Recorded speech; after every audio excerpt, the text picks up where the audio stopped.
ওয়ালা নুশরিকা বিহি শাইআ। আল্লাহ পাক বলেন এই গোলামি করতে গিয়ে তার সাথে কাউকে শরীক করা যাবে না, অংশীদারিত্ব করা যাবে না, তার সাথে সমকক্ষ কাউকে দাঁড় করা যাবে না। একটু বলুন তো দেখি, গোলামি করতে গিয়ে কে বলছেন শিরিক করা যাবে না? কে বলছেন? আল্লাহর সাথে কাউকে শরীক করা যাবে না, অংশীদারিত্ব করা যাবে না। কে নিষেধ করে দিয়েছে? প্রিয় ভাইরা আমার, এই শিরক বলতে কি বোঝেন একটু আপনাকে বুঝাই দেখেন। শিরিক বলতে আপনি কি বোঝেন, অংশীদারিত্ব কি বোঝেন? একটা উদাহরণ দিচ্ছি, চমৎকার ছোট্ট একটু উদাহরণ দিচ্ছি দেখেন। মনে করেন আপনার ছেলেকে বিয়ে দিয়েছেন,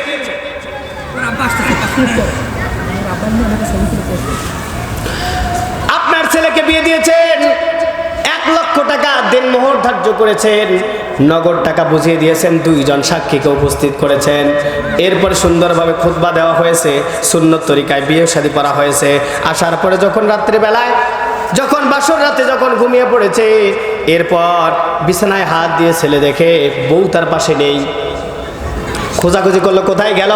বারান্দায় গিয়ে দেখে ফোন দিয়ে কথা বলতেছে, জান আমি এই বিয়েতে রাজি ছিলাম না, আমার বাপ মা জোর করে বিয়ে দিয়েছে, আগামীকাল যেহেতু বাপের বাড়ি চলে যাব, এই জন্য আগামীকাল অমুক জায়গায় চলে আসিও, আমরা থাকবো না, এই বিয়েতে আমি রাজি না, তোমার সাথে আমরা পালিয়ে গিয়ে তোমার সাথে আমি বিবাহ আবার বসে যাব। এখন আপনাদের কাছে জিজ্ঞাসা, বলেন তো দেখি, এই কথাটা যদি ছেলেটা শোনার পরে আপনার ছেলের বউকে আপনি বাড়িতে রাখবেন? রাখবেন? কে কে একটু হাত তোলেন তো। রাখবেন? জবান ছেড়ে বলুন রাখবেন। আর একটু জবান ছেড়ে বলুন রাখবেন। যদি আপনার ছেলের বউকে না রাখেন, তাহলে এখন একটু চিন্তা করুন তো, বিবেকের সাথে মিলান, আসমানের মালিককে? হয় নাই? আর একটু জোরে বলুন, আর একটু জোরে বলুন। জমিনের মালিককে? আমাদের মালিককে, আমাদের রবকে। সে আল্লাহ বলতেছেন, আসমানের যিনি মালিক, জমিনের মালিক যিনি, আসমান এবং জমিনের সকল কিছুর যিনি মালিক, তিনি কে? ওই আল্লাহ বলতেছেন আমার সাথে অংশীদারিত্ব করা যাবে না। কেমন সেটা বলুন তো দেখি। আমরা যে নামাজ আদায় করি, আমরা যে নামাজ আদায় করি, এটা কার হুকুম?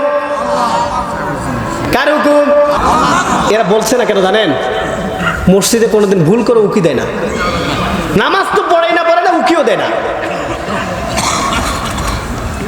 প্রিয় ভাইরা বলেন তো দেখি, নামাজ পড়া কার হুকুম? এই যে ফেব্রুয়ারিতে রমাদানের রোজা রাখতে হবে, কার হুকুম? যাকাত যাদের নিসাব পরিমাণ সম্পদ হয়েছে, যাকাত দিতে হবে, কার হুকুম? এরপরে যাদের সম্পদ আছে, মক্কা মদিনা সফর করার মতো হজ ফরজ হয়েছে, কার হুকুম?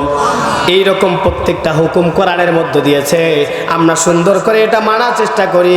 এখন বলুন তো দেখি, কোরআনের মধ্যে চোর ধরা পড়লে হাত কেটে দাও, আইন আছে না নাই? হলো না? আছে না নাই? হয়তো মন করা ভাববেন না, না। আল্লাহ পাক বলেন, ওয়াসসারিকু ওয়াসসারিকাতু ফাকতাউ আইদিয়াহুমা। আল্লাহু আকবার। আল্লাহ পাক বলতেছেন, চোর যদি ধরা পড়ে, সে পুরুষ হোক নারী হোক, যদি উপযুক্ত, যদি প্রমাণ এবং সাক্ষী যদি থাকে, তাহলে তাদেরকে হাত কেটে দাও, কার হুকুম? এখন চিন্তা করুন তো দেখি, স্বাধীনতার আজকে 54 বছর চলছে, এই 54 বছরে একটা চোরের হাত কাটা হয়েছে এইরকম আমি দেখিনি। আপনি কেউ দেখছেন? কেউ দেখছেন? কিন্তু কেন দেখেন নাই? ব্রিটিশরা চিন্তা করলো এই আইন চলবে না, এই আইন পরিবর্তন করে দিয়ে তারা চিন্তা করে বের করলো কি করা যায়। যেহেতু হাসিনা সরকার যখন পালিয়ে গেছে, তার আগে তারা আইন তৈরি করেছে, চোর ধরা পড়লে হাত কেটে দাও। আমি ডিজিটাল থেকে স্মার্ট বাংলাদেশ তৈরি করবে, এই দেশে চলবে না। কি করা যায়? বড় বড় হাইব্রিড মৌসলা নেতারা, ভোত্রা মৌসলা নেতারা, তারা বুদ্ধিজীবীরা চিন্তা করে বের করলো ব্রিটিশের আইনটা সুন্দর আইন ছিল। সেটা কেমন? চোর ধরা পড়লে 3 মাসের জেল দিয়ে দাও। এখন আপনাদের কাছে জিজ্ঞাসা, বলুন তো দেখি, চোর ধরা পড়লে হাত কেটে দাও কার বিধান? আর একটু জবান ছেড়ে বলুন। আজকে সেই হাত কাটার আইনকে পরিবর্তন করে দিয়ে চোর ধরা পড়লে হাত কেটে না দিয়ে 3 মাসের জেল দাও। আমি তো দেখেছি 3 মাস পরে চোরের বদলে তারা ডাকাত হয়ে জেলখানা থেকে বের হয়। এখন চিন্তা করুন তো দেখি, আপনার ছেলের বউকে যদি শুধুমাত্র বিয়ের বাসর রাতেই যদি আরেকজনের সাথে কথা বলে, প্রেম প্রীতি যদি এটা যদি প্রকাশ হয়ে যায়, তাকে যদি না রাখেন, যদি আলাদা করে দেন, তাহলে আল্লাহ পাক যে বিধান দিলেন, এই বিধানকে পরিবর্তন করে চোরকে হাত কাটার পরিবর্তে জেলখানায় দিলেন, এই যে মানব রচিত আইনকে গ্রহণ করলেন, এটা আল্লাহর হুকুম মানা হয়েছে নাকি শিরক হয়েছে? আর একটু জবান ছেড়ে বলুন, শিরক হয়েছে, অংশীদারিত্ব হয়েছে। আর একটা বলি, দেখেন আজকে আমাদের রাষ্ট্রের মধ্যে জেনা ব্যভিচার ভরপুর। আজকে জেনা ব্যভিচারের অভাব নেই। একটা 6 বছরের শিশু থেকে 80 বছরের বৃদ্ধা মহিলা পর্যন্ত আজকে ধর্ষিতার শিকার, ঠিক কিনা? কেন হয়? আমি কারণ খুঁজতে গিয়ে বলে দেখেছি, আল্লাহ পাক কোরআনুল কারীমের ১৫০০ বছর পূর্বে চমৎকার করে আয়াত দিয়েছেন, আস-সারিয়াতু ওয়াস-সারি ফাজলিদু কুল্লা ওয়াহিদিম মিআতু জালদা। আল্লাহু আকবার। আল্লাহ পাক জানিয়ে দিয়েছেন, জেনাকারী পুরুষ হোক নারী হোক, যদি ধরা পড়ে, যদি উপযুক্ত সাক্ষী প্রমাণ যদি থাকে, যদি তারা বিবাহিত হয়, তাদেরকে কোমর পর্যন্ত গর্ত করে পাথর দিয়ে তাদেরকে হত্যা করো, ঢেলে ঢেলে হত্যা করো। আর যদি অবিবাহিত হয় 100 বেত্রাঘাত লাগাও। এখন চিন্তা করুন তো দেখি, স্বাধীনতার 54 বছর পার হয়ে যাচ্ছে, এই 54 বছরের মধ্যে একটা দিন এইরকম ধর্ষকের বিচার হয়েছে? হয়েছে? তারা চিন্তা করলো, তারা আইনকে পরিবর্তন করে কি আইন দিল? তারা চিন্তা করলো, না না না, আজকে যদি ছেলে আর মেয়ে যদি উভয়ের যদি রাজি থাকে, আর যদি তারা পার্কে, সিকলির বিলে, বিভিন্ন জায়গায় হোটেলের মধ্যে রাত্রি যাপন করে, লিফটি উদ্ধার করে, তাতে কোনো সমস্যা নাই। একটু জবান ছেড়ে বলুন নাউজুবিল্লাহ। এই আইনকে পরিবর্তন করে দিল, যার কারণে আমরা দেখেছি স্বাধীনতার পরে তারা শান্তির ফিরিয়ে আনার জন্য অনেকভাবে কর্মসূচি পালন করেছে, কিন্তু একটা রাত ধর্ষণ মুক্ত উপহার দিতে পারে নাই। আর ৫৪,০০০ চেষ্টা করলেও তারা পারবে না। সেই দিন পারবে যেই দিন একটা ধর্ষকের বিচার কোরআন দিয়ে পরিচালিত হবে। এটা লাইভ টেলিকাস্টের মাধ্যমে, ভিডিও সম্প্রচারের মাধ্যমে জানিয়ে দেওয়া হবে। আমি মনে করি একটা বিভাগে যদি এইরকম ধর্ষকের শাস্তি দেওয়া যায়, গোটা বাংলাদেশের ৬৪টা জেলা থেকে ধর্ষণ একদিনের মধ্যে বন্ধ হয়ে যাবে। কেন বন্ধ হয় না? কারণ এই জায়গায় তারা আল্লাহ তাআলার আইনগুলোকে তারা পরিবর্তন করে দিয়ে শুধুমাত্র আইনগুলোকে নামাজ আর রোজায় পালন করে, হজে জাকাতে পালন করে, বাকিগুলোতে তাদের মন গড়া আইন, সেকুলারিজমকে তারা গ্রহণ করেছে। সম্মানিত ভাইরা আমার, এখন আসে, এই যে আপনি শিরক করলেন, এটাতে লস না লাভ? হলো না? কি লস? কি লস আছে? একটু চিন্তা করুন তো দেখি। অনেকে চিন্তা করবেন, হুজুর আপনি কেন জানেন রাজনীতির দিকে যাচ্ছেন? না না রে ভাই, আমি রাজনীতির কথা বলছি না, কোরআন থেকে কথা বলছি, ঠিক কিনা? কোরআনের বাইরে বলছি। আমি কি রাজনৈতিক কোনো নেতা? না না, তাও না, আমি কোরআন থেকে বলছি। কেমন করে দেখেন, আজকে যদি আপনি এটাকে রাজনীতি ধরেন, আপনি নামাজে, রোজায়, হজে, জাকাতে কোরআনকে মানেন, বাকি জায়গাগুলোতে যদি সেকুলারিজমকে সাপোর্ট করেন, মনে প্রাণে বিশ্বাস করেন, এটার পক্ষে আপনি যদি আন্দোলন করেন, মিছিল মিটিং করেন, আল্লাহ পাক আজ থেকে ১৪০০ বছর আগে, ১৪৫০ বছর আগে চমৎকার করে কোট করে জানিয়ে দিয়েছেন। আপনার যদি ওই চিন্তা হয়, আমি তো নামাজ পড়ি, আল্লাহ রাসূল সাল্লাল্লাহু আলাইহি সাল্লাম জানিয়ে দিয়েছেন, আসসালাতু মিফতাহুল জান্নাহ, নামাজ বেহেশতের চাবি। আমি তো নামাজ পড়তেছি ৫ ওয়াক্ত, নামাজ পড়তে পড়তে কপালের মধ্যে করা পড়েছে, পায়ের মধ্যে করা পড়েছে, আমি কেন জান্নাত পাবো না? জান্নাতের চাবি নিয়ে তো বসেই আছি, ঠিক কিনা? ঠিক কিনা? বোঝেননি মনে হয়? বোঝেননি মনে হয়? আমি তো জান্নাতের টিকিট নিয়ে বসে আছি। কেউ কেউ আবার বলে আমরা জান্নাতের সার্টিফিকেট পেয়ে বসে আছি। এইরকম লোক নাই? এইদিকে নাই? আছে। জান্নাতের টিকিট তারা দুনিয়াতে বিক্রি করতেছে। আরে ভাই, এটা ধোকার নামের বোকার স্বর্গে আপনি বসবাস করতেছেন।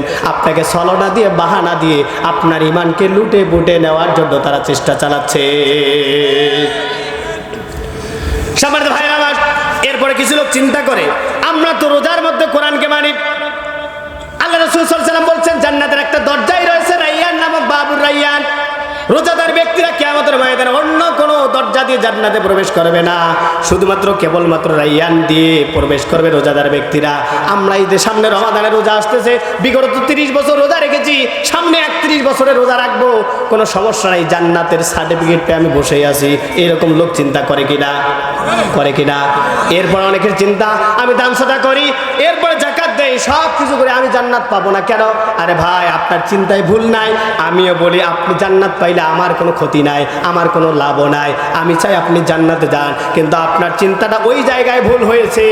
আপনি শুধুমাত্র কোরআনকে নামাজে, কোরআনকে রোজায়, কোরআনকে হজে, কোরআনকে দান সাদাকায় মেনেছে, বাকি জায়গাগুলোতে সেকুলারিজমকে নেওয়ার কারণে আল্লাহ পাক আজ থেকে 1450 বছর আগে কোট করে দিয়েছেন 47 নম্বর সূরা মুহাম্মদের 9 নম্বর আয়াতে আল্লাহ পাক বলেন যালিকা বিআন্নাহুম কারিহু মা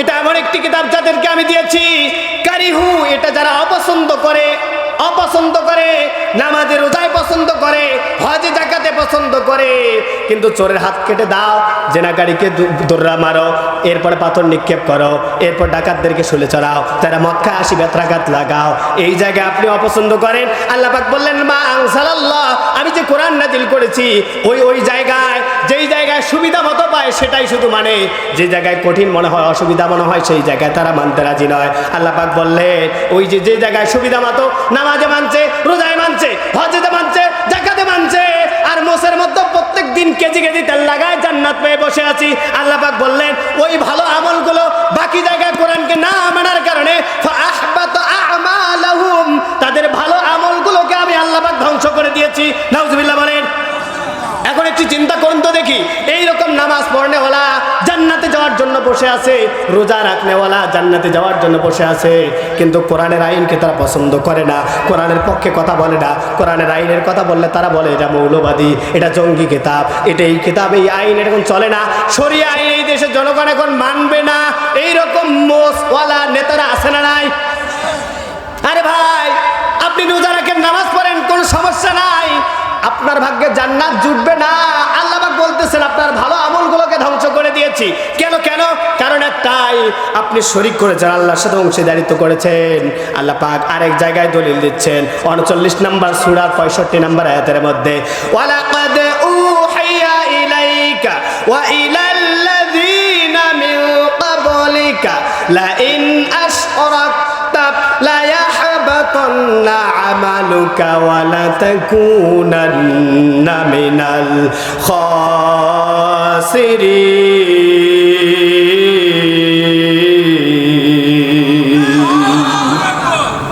আল্লাহ পাক কোট করেছেন, ও আমার হাবিব আপনাকে এটা জানিয়ে দেওয়া হলো, আপনার পূর্বে যত নবী রাসূল এসেছে তাদেরকেও এটা জানিয়ে দেওয়া হয়েছে যে জনগণকে যেন, তার উম্মতদেরকে যেন জানিয়ে দেয়, তারা যদি লাইন আশরাকতা আমার সাথে যদি অংশীদারিত্ব করে লা ইয়াহবাতান্না আমালুহু, আমি তাদের আমলগুলোকে সবগুলোকে ধ্বংস করে দেব।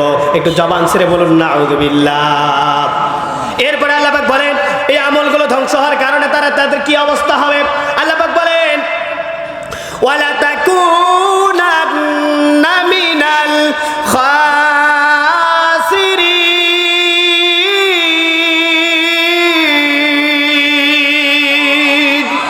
আল্লাহ পাক জানিয়ে দিয়েছেন এই অংশীদারিত্ব করার কারণে আমি তাদের আমলগুলোকে ধ্বংস করে দিয়েছি, ধ্বংস করার মাধ্যমে তারা ক্ষতিগ্রস্ত হয়েছে। কি ক্ষতিগ্রস্ত হয়েছে? আল্লাহ পাক আরেক জায়গায় জানিয়ে দিলেন ইন্নাহু মান ইউশরিক বিল্লাহি ফাকাদ হারামাল্লাহু আলাইহিল জান্নাহ ওয়া মাওয়াহুন নার ওয়া মা লিল-যালিমিন